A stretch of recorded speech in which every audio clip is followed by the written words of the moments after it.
I'd like to pass the microphone now to Valerio De Molli, who's going to present a version of what's in this report. It's Elegant Town. Thank you very much. Thank you, Steve.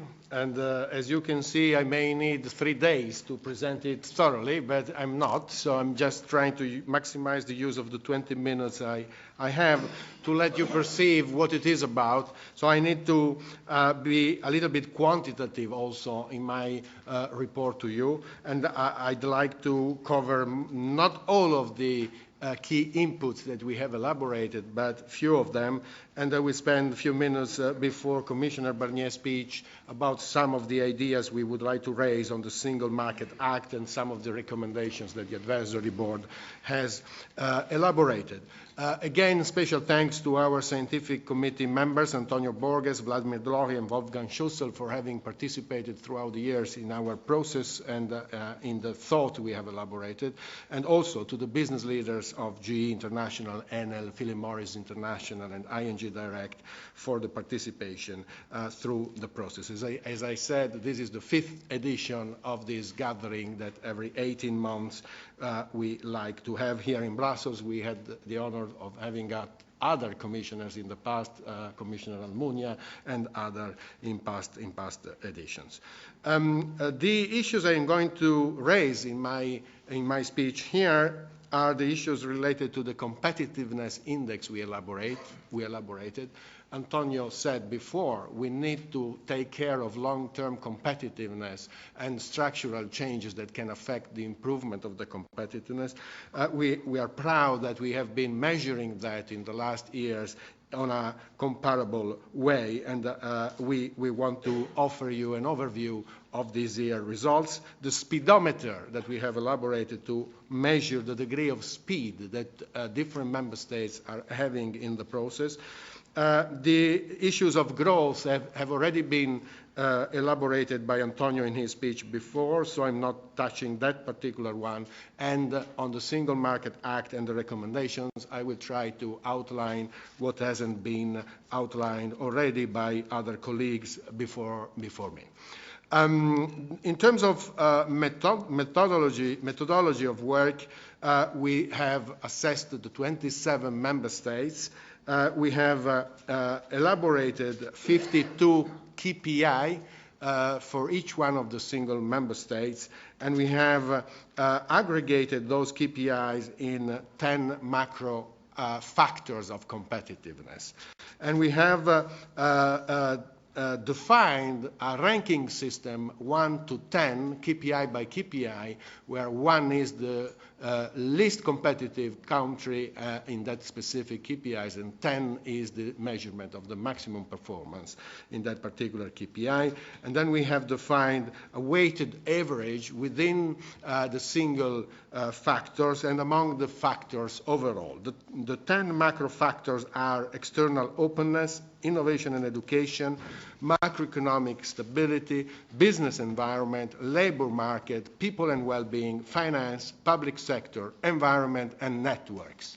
Inside all of those macro factors, you can see the specific KPI we have chosen and the time horizon current to past factors and performance, and the weight within that specific factor. The discussions within the advisory board has been the advisory board have been quite thorough about how to balance it and which KPI to choose. Overall, you can have in the website 1,400 KPIs assessed and measured and put them in a confront way, one by one and country by country. I'm not now reading all of those through, of course, but I just want to make sure you have the overall broad high-level picture, the end of the story, and this is very evident that we can have at least 4 macro, how can I say, competitiveness models. We have the Nordic countries model, which are performing at the best in terms of relative dimensions: Sweden, Denmark, Finland, the Netherlands, and UK sort of in between. We have the continental model where Germany, France, Austria, and others are. We have the most dynamic Eastern countries that are coming up in a relative speed in the last few years, and we have the so-called peripheral countries. And this is the full picture that gives quite an evidence about it. For instance, not surprisingly enough, UK is the leading in finance as a sub-factor. And another curiosity that I would like to stress is the fact that, for instance, Germany and France, who are performing relatively well, they are not leading any of the specific indicators, but they are doing reasonably well on many of those indicators, and which is a sign of the importance of being competitive, not just on one specific single factor, but on a broad number of them. And of course, I invite all of you to go much deeper details in the report and on the website to enter country by country or KPI by KPI. The geography of the competitiveness index in terms of color is quite impressive because it shows at a glance the degree of competitiveness. The darker, the better, the lower, the worse. Also, if you create a correlation between the per capita and the current competitiveness index that we have developed, unsurprisingly, you find out a very high correlation. The countries that in our KPIs group of indicators are performing better, they are also, in terms of GDP per capita, doing much better, and as you can see from the statistics that I am showing you here. A few other considerations are possible if you look in the overall ranking, and if you take also in consideration the past ranking score that was 5 years ago. You saw in the initial agenda the number of years and the latest available data and the sources also. We have a multiplicity of sources that we have used to do that. And what emerges here is that the first group of countries, the first 50% of the more competitive Europe, they are doing better. So as you can see, we have 7 green arrows here and only 2 red arrows, meaning only 2 are going backward. And in the second rank, in second group of countries, you can see a completely different story. Most of those countries are in the last 5 years. 2 exceptions, Hungary and Poland, which are the 2 countries that are jumping ahead the best in the best performance among all of the 27, accordingly to our analysis. And of course, this is a relative ranking, so you may do a little bit worse, but if the others are doing much worse than you, you may do better in terms of relative comparison. Another way of looking at it, and you have full pieces of information on the web and also on the report, is to have these kind of spider graphs where you can see country by country what kind of performance the country has had factor by factor and also in the overall picture. Just at a glance, you can see, for instance, we've been talking about, and Antonio raised that issue earlier about Sweden and about the fact that Sweden never had any single quarter of decrease throughout the entire crisis. And as a matter of fact, you can look at the picture and you see that in 4 of the macro factors, Sweden have done better, have improved significantly, and in 100% of those factors, they are performing much better than the average EU 27, which is the dotted red line in the middle. So you can see it and you can have a look country by country, which is not something I want to do. Just a comment on France now. Now, given the presence of Commissioner Barnier, France is below average in 3 macro factors out of 10 and doing better in all the others. Italy is the opposite. Let's enter now into 2020 EU headline targets. You all know that the European, which is the second box of my presentation here, you know that the European Commission adopted 5 EU headlines targets that are here represented. 75% of the population aged 2064 should be employed. 3% of the EU's GDP should be invested in R&D and so on and so forth. And what we wanted to ask ourselves and our advisory board is how national countries have set their targets, how if they've been ambitious, and what kind of goals those ambitions imply in terms of investments or job creations. And actually, I think we got interesting findings here. First of all, that if you consider all 7 areas, for instance, in the greenhouse gas emissions, almost 100% of the countries, they have set for themselves targets below the guidelines of Europe. In employment rate, only 8 went above the EU target and 12 went below. On R&D, only 4 countries went above the EU target, and actually 50% of the countries set their ambitions below the target. You can see it very clearly from this chart here. The 3% is the EU target, and you have 13 countries that are under target, and the black squared box is where the country is performing now, and you see the target that they have fixed with the graphs. For instance, Italy, they have fixed 1.5% compared with the 3% of the target, and still they are lacking very much behind. 8 countries, they have fixed the target on target, like for instance Germany, France, Estonia, Denmark, Portugal, and others.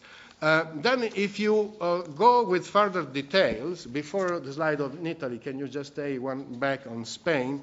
And then you can do this analysis for every country, and it's quite interesting to notice if, for instance, if we have taken two cases here, Spain and Italy. If you take Spain, they are starting 1.39% in terms of R&D on GDP now, and they are among the countries with the most ambitious targets in terms of distance, because they have decided to agree on the 3% that Europe has suggested on the 2020. So if they are going to perform that, we must be aware that the accumulated investments needed is 272 billion of euro in order to reach that single specific target.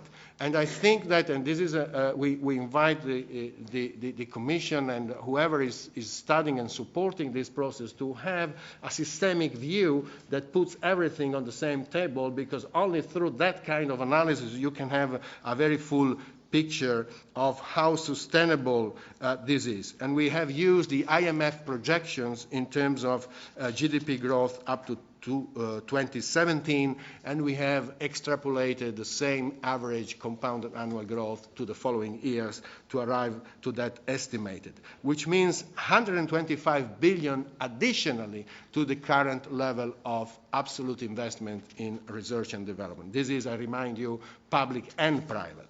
Italy is different cases. They have been very ambitious in setting the target. We are starting 1.26% on this ratio, and the target is 1.53, which means only 42 additional billions of euro to get the target, compared with the current starting point, an overall amount of investments of 238 billions in 10 years. Another different picture you can have, just to use another example, if you enter into the employment rate, this is the overall chart. As you can see, the red countries are the majority, which means that the majority of countries have decided to set the targets below the average. By the way, I think it's something needs to be done, because the UK is the only member state that has decided deliberately not to fix a target, officially at least. And I'd like to listen Commissioner Barnier comments on these aspects. But you can see the full picture, and here we have taken France and Germany to give you two different perspectives. France, who, as you know, has got in the age 2064 500,000 jobs less in the last 3 years. In the last 3 years, 2008 to 2011, France is projecting 2 million additional people employed in this group of age to the 2020. I leave to you to judge whether this is feasible or not, but that is a fact that is emerging. And on the other hand, is actually quite astonishing, at least to us, to notice that if you take Germany, who has set an objective above target to 77%, if you make all the projections using the national statistics data, you arrive to a fact that they can reach that target even with 1.1 million jobs less. So that is something that needs probably to be carefully assessed and evaluated. As Hendrik Bourgeois was saying before, we are living a multiple speed Europe. And the speedometer actually gives perfect evidence to it. You have very fast, slow, and very slow countries. And this is what offers you the full picture of the different degrees of speed that all the countries had in their progress towards Europe 2020. And every year we have the intention to keep it updated and reinforced. Entering now into the last part of the comments I wanted to make about the Single Market Act and the recommendations. As you may all recall, Mario Monti has been one of the co-founders with me of the Observatory on Europe in 2005. And I want to repeat what he said in the last advisory board meeting we had. As a consequence of the crisis, a strengthening of the single market has become more important than ever. And this is the key challenges the European Union has. Actually, he insisted a lot in the last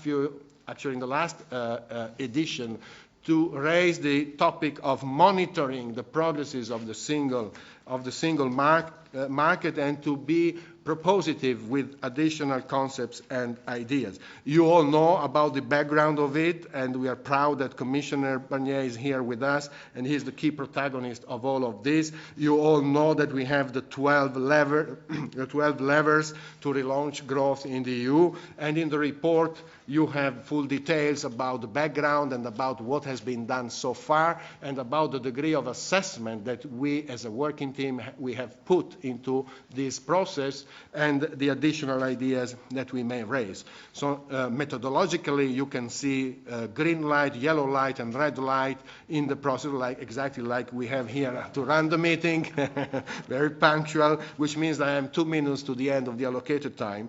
And then you have other indicators that says whether additional actions are very much urgently needed, is triple mark.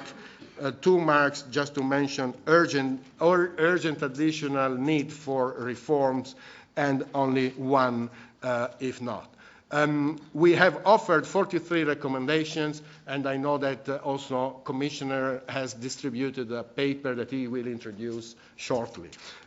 These 43 recommendations, I cannot raise all of them thoroughly because before me many of the colleagues have done it.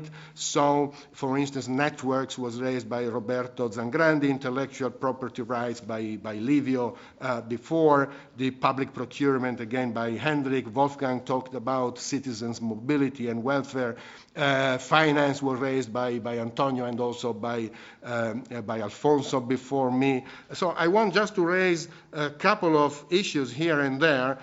In the number 1, access to finance, I think we need, Commissioner, more spirit of investment in equity, supporting the SMEs and creating a favorable environment to push companies, private private money, private investments to be put at risk and to increase the equity and do that rapidly to create new jobs.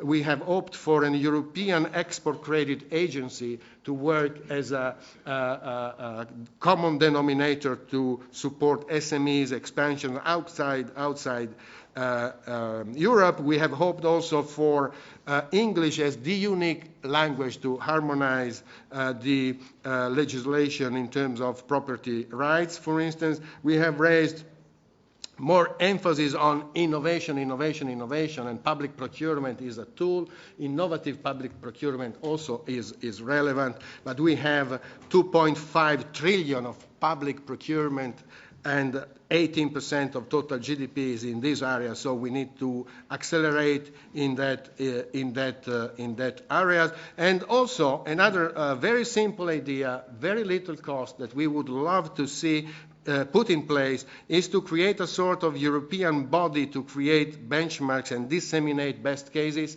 The cases of England, for instance, is quite inspiring in this particular area of business, regulatory environment for business. It's not acceptable, we think, that in terms of World Bank full ranking, we have Denmark 5th and Greece 100th. So it's too spreaded way of having a competitive Europe. So why don't we create this European body that can disseminate the best practice? And very simply, the rule that the UK government has raised a couple of years ago, 1 in, 1 out. If you add the new regulations, you are obliged to have 1 out. And also, you should be obliged to have an impact cost assessment on businesses for all new regulations. We don't see that. That is simple, very little cost, just need brain and intelligence. We have many more, but my time is over, and I don't want to diminish the time allocated that you have, Commissioner. Thanks a lot.